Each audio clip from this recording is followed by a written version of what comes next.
অনেক গরম, যাই এখানে বসে একটু চিপসগুলো বিক্রি করি। সকাল থেকে এখন পর্যন্ত একটা চিপস বিক্রি করতে পারলাম না রে। আল্লাহ, এতগুলো টাকা! আশেপাশে তো কাউকে দেখতেছে না। ওই তো দুইটা আঙ্কেল দাঁড়ায় আছে, ওদের কাছে এই টাকাগুলো নিয়ে যাই। আঙ্কেল, আমার এখানে না কে জানি এতগুলো টাকা রেখে গেছে, আপনারা একটু দেখেন না এই টাকাগুলো কার। কি বলিস, এতগুলো টাকা? আর কোথায় রেখে গেছে? জানেন আঙ্কেল, কে জানে আমার চিপসের ঝুড়িতে এতগুলো টাকা রেখে গেছে।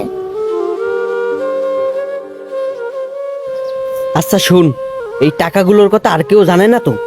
না আঙ্কেল, আমি এখন পর্যন্ত কাউকে শোনাই নাই, শুধু আপনার কাছেই নিয়ে আসছি। আচ্ছা ঠিক আছে, শোন, এই টাকার বিষয়ে আর কাউকে বলিস না। এই টাকার বিষয়ে জানাজানি হইলে সবাই এই টাকা দাবি করব, তখন আমি কাকে সাইডে কাকে দিব। আচ্ছা ঠিক আছে আঙ্কেল, আমি এই টাকার কথা কাউকে বলবো না। আপনার এই টাকাগুলো যার টাকা তাকেই ফিরিয়ে দিয়েন। আচ্ছা তুই তাহলে যা চিপস বিক্রি কর, আর আমি যে টাকা তাকে ফিরিয়ে দিয়ে এসতেছি। আর একটা কথা শোন, এই টাকার বিষয়ে জানি কেউ জানি না জানে, ঠিক আছে? আচ্ছা ঠিক আছে আঙ্কেল, এই টাকার ব্যাপারে কেউই জানবে না। এই মামুনি দাঁড়াও। জি আঙ্কেল, আপনি আবার কে? আচ্ছা, আমি কে সেটা তোমাকে পরে বলতেছি। তুমি যে ওই লোকগুলোকে টাকা দিয়ে আসলা, ওই লোকগুলো কি টাকা আসল মালিককে খুঁজে বের করে দিবে? এটা তুমি কিভাবে বিশ্বাস করলা? আচ্ছা আঙ্কেল, আপনি তো ঠিকই বলছেন, আমি তো আপনার মতো কখনো ভাইবে দেখিনি। আচ্ছা চলেন। আঙ্কেল, আমার টাকাগুলো কই? টাকা? কিসের টাকা? আর তুই কে? কিসের টাকা মানে? আমি তো একটু আগে আপনাকে 2 বান্ডেল টাকা দিয়ে গেলাম। আরে আলামিন ভাই, কি বলে? ওরে তো কখনো দেখিই নেই, আর টাকা দাবি করতেছে। কিসের টাকা? আরে ভাই, ও কি বললো মানে? আর আপনি বললেন ওকে দেখেন নাই। আমি তো একটু আগেই দেখলাম আপনি ওর কাছ থেকে 2 বান্ডিল টাকা নিলেন। আপনি জানেন এই টাকাগুলো কার? এই টাকাগুলো আমার, আমি ওকে দিছিলাম। আরে টাকাগুলো আপনার মানে? এতগুলো টাকা ওকে দিয়ে আবার নিতে আসেন, বাটপারি করেন। আরে ভাই, আমি বাটপারি করবো কেন? আমি মাত্রই দূর থেকে দেখলাম আপনি টাকাগুলো পকেটে ঢুকাইছেন। এই যে ভাই, এখানে কি হয়েছে? এভাবে চিল্লাপাল্লা করতেছেন কেন? আরে ভাই দেখেন না, আমি এই মেয়েটাকে কিছুক্ষণ আগে 2 লাখ টাকা দিছি, আর এই 2 লাখ টাকা মেয়েটা ওনাকে দিছে। উনি টাকাটা পকেটে ঢুকায়া এখন আবার মিথ্যা কথা বলতেছে। আরে ভাই আপনি বলেন না, কেউ কি এরকম একটা বাচ্চা মেয়েকে 2 লাখ টাকা দিয়ে যাবে? তাও আবার কিনা একটা অপরিচিত মেয়েকে, সেটা নাকি আমাদের বিশ্বাস করতে হবে? এই যে ভাই, ওনারা তো ঠিকই বলছে। ওনারা তো বিশ্বাস করা দূরের কথা, আমি তো নিজেই বিশ্বাস করতে পারতাছি না।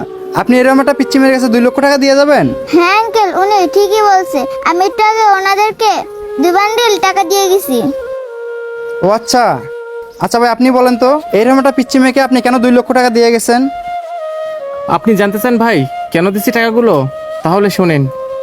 কি ডাক্তার আঙ্কেল, আমার বাবাকে সুস্থ করার জন্য 2 লাখ টাকা লাগবো? ডাক্তার সাহেব, আমরা তো গরিব মানুষ, এখন আমরা 2 লাখ টাকা কিভাবে ম্যানেজ করব? ঠিক আছে ডাক্তার সাহেব, আপনি কোনো চিন্তা করেন না, আমি যেমন হোক 2 লাখ টাকা ব্যবস্থা করে আনতেছি। আপনারা শুধু আমার বাবার চিকিৎসাটা করেন।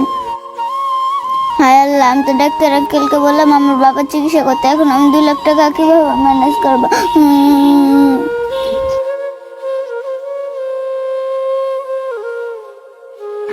না, আমার কিছু একটা করতেই হবে, যেভাবে হোক মেয়েটাকে সাহায্য করতেই হবে। এবার বুঝতে পারছেন ভাই কেন আমি মেয়েটাকে 2 লাখ টাকা দিছি? তাহলেও যদি আঙ্কেল আপনি বিশ্বাস না করেন, এই আঙ্কেলের পকেট চেক করেন। আচ্ছা এই কথা? আমি একজন আইনের লোক, তাহলে আমি চেক করে দেখতেছি। এই আপনি সোজা হয়ে দাঁড়ান।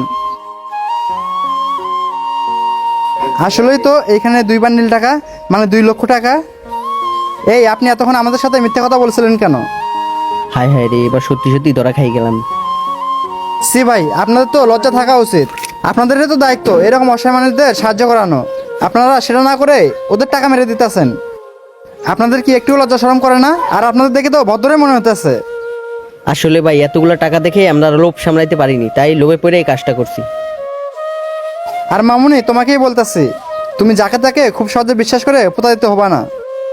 আর ভাই আপনাকে বলতেছি, আপনি টাকাগুলো এভাবে না দিয়েও তো সরাসরি দিতে পারতেন। তা না করে আপনি এভাবে টাকাগুলো ওকে দিচ্ছেন কেন? আল্লাহ তাআলা বলছে ডান হাতে দান করলে বাম হাতে যেন না জানে, তাই আমি টাকাগুলো গোপনে ওকে দিয়ে গেছি। আসলে আমি বুঝতে পারি নাই এভাবে টাকাগুলো দিলে মেয়েটা টাকাগুলো পাবে না। ও আচ্ছা, এখন বুঝলাম। আর আম্মু, এই যে তুমি এখন এই টাকাগুলো নাও, নিয়ে বাসায় যাও, বাসায় গিয়ে তোমার আব্বুর চিকিৎসা করো। ঠিক আছে আঙ্কেল, আপনাদেরকে অনেক ধন্যবাদ। আপনাদের এই টাকার জন্য হয়তো আমার বাবা অসুস্থ হয়ে যাবে। আচ্ছা আঙ্কেল, আপনারা তাহলে থাকেন, আমি একটু হাসপাতালে যাই। আসসালামু আলাইকুম বন্ধুরা, আমাদের ভিডিওটি ভালো লাগলে অবশ্যই লাইক কমেন্ট শেয়ার করে সকলকে দেখার সুযোগ করে দেবেন। ধন্যবাদ সবাইকে।